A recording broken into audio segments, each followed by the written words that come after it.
अस्सलाम वालेकुम। जब मैं सुबह उठता हूँ तो मैं अपने काम के लिए, अपने दिन के लिए, अपने पूरे काम के लिए बहुत एक्साइटेड होता हूँ। उसकी रीज़न शायद ये है कि मैं अपने पैशन को फॉलो करता हूँ। मेरा काम जो है मेरे पैशन के अराउंड है। ब्लॉगिंग मेरा काम है, फ्रीलांस राइटिंग से मैं रिलेटेड हूँ, तो ज़ाहिर है मैंने अपने पैशन को फॉलो किया हुआ है।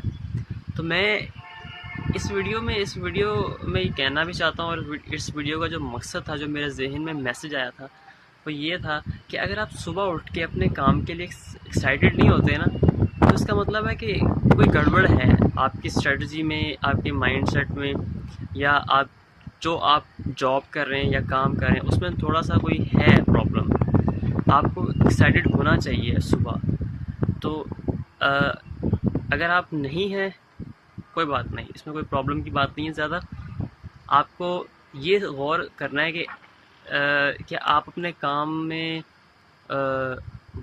बिल्कुल फ्रस्ट्रेट तो नहीं हो जाते, या आपको अच्छा लगता है अपना जो आप काम कर रहे हैं। अगर नहीं लगता तो फिर आप कुछ ऐसा भी साथ में स्टार्ट कर सकते हैं जो करके आपको खुशी हो, जिसको हम कहते हैं कि आप पैशन को फॉलो करें अपने, कि अपने पैशन को ज़रूर फॉलो करना चाहिए। वो लोग बहुत लकी होते हैं जो अपने पैशन को बिज़नेस में कन्वर्ट कर लेते हैं। तो ये छोटा सा मैसेज मैं देना चाहता था इस वीडियो के ज़रिए, कि मैं तो सुबह उठ के बहुत एक्साइटेड होता हूँ।